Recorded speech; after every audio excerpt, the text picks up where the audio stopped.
I want to leap over buildings, want to fly over the shores, save the people from the villains, catch the crooks who rob the stores, write my name upon the sky, and when you call me, I'll be there, faster than a lightning flash, rushing through the cool night air.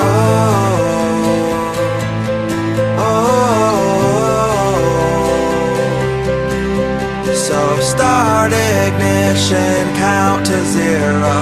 I just wanna be a superhero.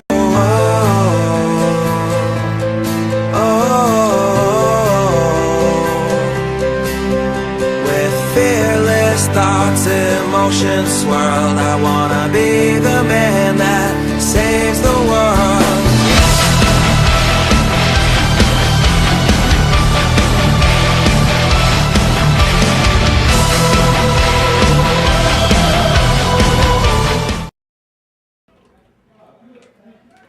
Man, Joe, March 15th, 2014, another great show here at the O. And man, what a lot of action we had tonight. Very physical matches and a title change. You better believe you had a title change tonight. I got this.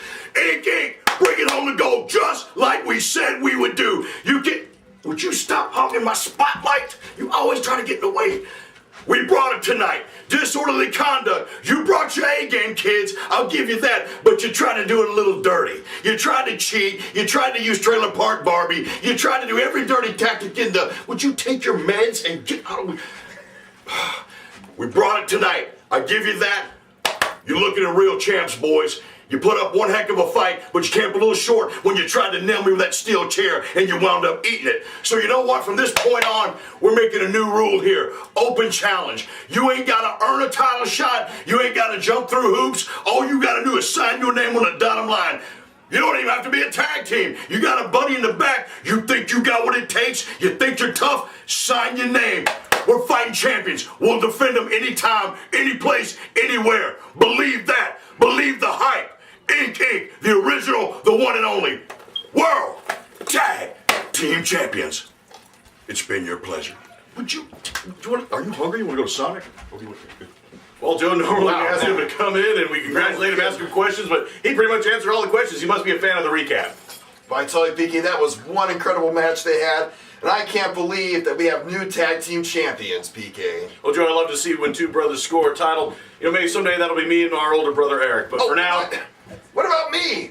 Joe, come on, you know you lack athletic skill. What? This is not athletic. No, whatever, Joe, man. It's 2 simple meals a day and a couple of shakes. Will you shut up, PK? Let's get going on here. We got an incredible night, and here you are trying to insult me and all this stuff. But let me tell you something, PK. We have so much stuff to report. Yeah. We have so much stuff to tell our great fans all over the world that love what we have going on in the arena. Especially me. Well, Joe, I'll tell you something. I've always enjoyed your humility over the last 37 years. I'm humble and darn proud of it, and don't you forget it, PK. I will never, but I'll tell you something. Our first match was Wasabi, and he had to go up against 2 ninjas. That's right. Well, Joe, I don't think that's very fair, because, you know, he wants to fight the Ninja King. And Wasabi has definitely proven to be a worthy contender with him. And the problem is, too, is that every time that Wasabi gets in the ring and the Ninja King gets close, he winds up taking off, he winds up running, and he winds up trying to get in the head of Wasabi. But tonight, Wasabi came out on top. Yeah. He did a spinning enziguri, wound up taking down the Ninja number 2, I called him, the heavier of the 2, and wound up getting the pin 1, 2, 3. And Joe, let me ask you, do you think that now makes him a contender for the Ninja King himself? I'm not the one to ask. The one to ask is the Ninja King himself. So Wasabi beat the 2 ninjas. That's great. They gave them quite a run for his money, though. And I'll tell you something, if the Ninja King wants more for him to pass through more obstacles, well, you know what, that's up to his discretion. And you know what, I can't talk, I can't speak for the Ninja King himself. Well, Joe, I'm glad, because you barely speak for yourself. Anyways, shut up, PK. We had Rod Bolt versus Chad Silva. And what's interesting was Rod Bolt comes out, and he's like, hey, you know, I want to take you on, Chad Silva. And Chad Silva, he told us when we interviewed him in the recap that he was going to be a fighting champion. And, man, he proved it tonight. Absolutely. No, that was going to be the main event match. It was going to be the Lightning Rod Bolt versus Chad Silva. But then just like you said, Rod Bolt, he came out, he made the challenge, and I got to give it to Chad Silva. He answered.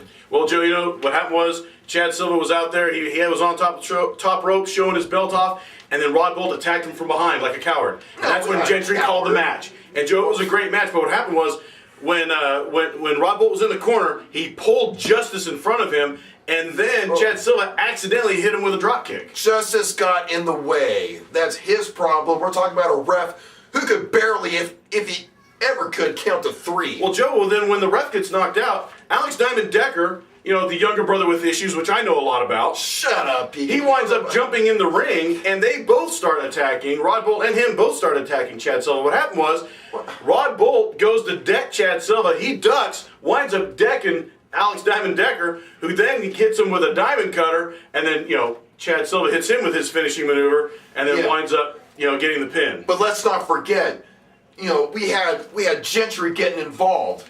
The big boss man, the wannabe commissioner, the one that I pay to be the commissioner. And I'll tell you something, I'm disgusted that he got involved in that match. That was unprofessional, and that just goes to show that the supposed powers that be have it for the show. They're jealous of their greatness, and they're going to not stop until they try and bring the show down to their level. Well, Joe, I'll tell you something. The next match after that was Jimmy Lee versus Curtis Coleman. It was to be the #1 contenders for the corporate title match. We had Mr. Hollywood guest commentating during that time. One of the highlights of the entire OSWA existence. Once again, you know, you're illustrating your pheromones for everybody that you feel for Mr. Hollywood. Will you stop saying that, PK? Well, then, you know, what happened was Jimmy Lee then pulled some brass knuckles out of his trunks. Yep. Hollywood and I didn't see that, but okay, all right, whatever spin you want, go right ahead. Well, Joe, I don't know. Maybe it'll be in the recap footage or not. But he winds up hitting Curtis Coleman with those brass knuckles and putting him down for the 3 count. At which point, Mr. Hollywood and Security Shane, you know, come into the ring, and they start talking to Jimmy Lee, and Jimmy Lee winds up selling his contract for the corporate title shot to Mr. Hollywood for an unknown sum. Well, hey, man, like AC/DC once crooned, money talks. Well, Joe, that is also the second time Jimmy Lee has been paid off by Mr. Hollywood. Smart The first man. time was when the corporate ladder match rolled around, and basically he paid off Jimmy Lee to walk away, and that's how Mr. Hollywood got his first golden ticket. And then we had Alex Diamond Decker versus Zach Blaine. They had some unfinished business. Basically, that started from the match before when they were both trying to pin Chad Silva. Well, then in that point, they wound up going at it, and Rod Bolt comes out because he's a member of the show supporting Zach Blaine. Well, he gets to distracting the ref. He then throws in the case that contains the golden ticket that Zach Blaine had won, and then he picked it up. But Alex Diamond Decker, winds up picking it up and hitting Zach Blaine over the head with it, knocking him out for the pin. Yeah, well, I'll tell you something, that's one of the greatest matches I've ever seen. 2 great stars going at it, and I'll tell you something, PK. What really impressed me was afterwards how the show was so professional that they were able to forgive one another for what happened. Well, Joe, wouldn't that constitute a love fest, as you call it, when people kind of shake hands and make up in the ring? No, it's professionalism. It's a completely different thing. Joe, you're always fair and balanced. Anyway, Yes, I am. Then we had Zach Daniels, who came out and said, "Hey, you know, I want a contract." And Well, and rightfully so. Well, Gentry goes in there and says, "Hey, you're going to face the person you wanted to face last time, Taco." And Joe, I'll tell you something. Zach Daniels really brought it to Taco to the point where Taco was knocked out in the middle of the ring. Nearly destroyed that little Mexican bean. Well, then he goes to Zach Daniels. Then goes to Gentry and says, "Hey, I'm about to end his career. You need to throw in the towel." 3 times he asked him, and each time Gentry said no. So when Zach Daniels wound up going over to finish the career of Taco, Taco rolls him up in a small package and gets the pin 1, 2, 3. So he got lucky again, but let me tell you something. I see it in the future where Zach Daniels is going to take Taco Grande, pin him 1, 2, 3, and just throw him right back over the Rio Grande. Well, Joe, after that, Zach Daniels wound up attacking referee Justice. Poor Justice, he's really taking a beating during this show. Yeah, man, he can probably only count to 2 now. Well, you know, Maybe his 1. wife, Millie, is part of our security staff. Yeah. And so I'll tell you something, I'd love to see Millie take on Zach Daniels. Oh, will you stop it, PK? Imagine if he lost to a woman. It ain't gonna happen, PK. We'd have to send him to the She's here to Divas do camp. her little security job, and she's gonna stay in her little corner like I pay her to do. I'm not gonna allow her to get in that ring. Well, just speaking Disgusting. of seeing the future, how Zach Daniels kind of saw the future about what could happen to the career of Taco. In this next match, we had somebody from the future. We had the tag team specialists consisting of Jake Hughes and Alpha McFly from the year 2069 who came back in time. Nobody comes from the year 2069, PK. Well, Joe, Alpha McFly has, and once again, he's told me some things about your future that I'm very concerned about. Oh, really? Like I'll get too rich. Well, Joe, actually. Then they took on the Devlins, and Joe, I'll tell you something, it was a very physical match, and these tag teams now are trying to get to be the number one position in order to take on Inc. to get the title. Yeah, good luck with that. So basically, how it all came down to the end was Jake Hughes did a backslide pin and pinned CC Devlin. Yeah, that was a pretty impressive match. Like I said, who's going to go up against those two slabs of concrete that just issued an open challenge to try and take the titles away from them? Well, Joe, good luck. Well, Joe, after that, we had another extraordinary individial, Mystic Storm, who comes from the other side of the galaxy to wrestle. Oh, nobody comes from the other side of the galaxy either, Paul. Joe, how can you deny this? Because everybody that's been in this building tonight came from Earth. I will guarantee everybody out there. Well, Joe, Earth beings. Mystic Storm, when we interviewed him last week, he says he's here to get gold, right? So he takes on the Monster Z. And Joe, I'll tell you something, at one point in the match, I didn't think he was going to be able to beat the Monster Z. I don't think so either. I mean, he was just crushing him. Well, Joe, eventually one of the Squires comes out. I guess Vengeance finally let him go. He's kind of stumbling and having a hard time. Vengeance. Yeah, and then all of a sudden, bam, Z gets distracted. And man, Mystic Storm, he really brought to him. He hit him with an Eye of the Storm, a cross body slam from the top rope, and 2 supernova super kicks, and finally got the pin on Z. Well, I'll tell you something, PK. Mystic Storm only has one person to thank, and that's Vengeance, or as I like to call him, Vigilante. Well, Joe, I'll tell you something. Going back to a previous match, after Jimmy Lee sold his contract, Vengeance did come in the ring and did hit him with his case closed finisher. And I'm willing to bet some of the shenanigans we're seeing are going to start dying out here pretty soon. Just what we need. Somebody who thinks that they know the law. The last thing that the OSW needs is some other guardian angel, some other vigilante. Or somebody we who need knows order here. Do you think the OSWA needs somebody who really knows the law in the group? PK, I know the law. Do you? Yeah, and that's why I run this show. Let's continue. Well, Joe, then we had our main event, the final match, Inc. versus Disorderly Conduct for the tag titles. I'll tell you something, Joe. Everybody involved in this match. Psycho, Goth, Will Caution, Keith Cage, even the Angry Bieber, Cody McCauley. Cody McCauley, he's not the Angry Bieber. Will you stop that? And Arya, everybody that was involved did an excellent job. It was a very physical match. Absolutely. And Joe, those young guys, they brought it to Inc. But ultimately, Inc. wound up prevailing. I told you, PK, from the last show, Disorderly Conduct are good.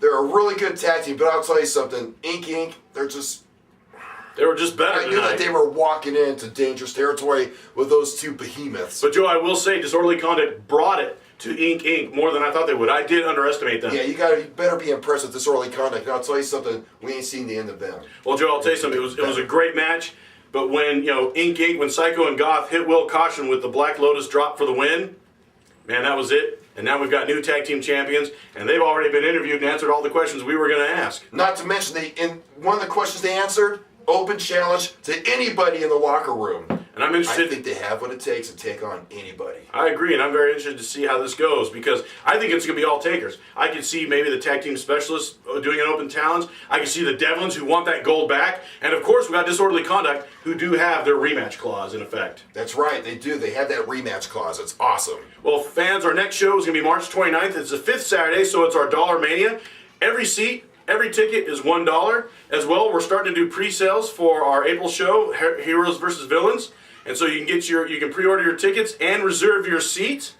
And overall, we've also got some great merchandise coming out. We've got a new comic book featuring Wasabi, and we're getting ready to get some new trading cards. And man, those things sell quick. Like one with me on it. Yes, one with you on it. That's right. They're going to be flying off the counter, especially with all the girls being here. Flying off of counters and right onto dartboards. Anyways, folks, fans, we have really enjoyed the show here tonight. And please, if you haven't been at the show for a while, please come to Cornelia, Georgia, and watch our show live. I'll tell you something, it'll be an experience you'll never forget. Thank you, and thank you for support, and we'll see you all on the 29th.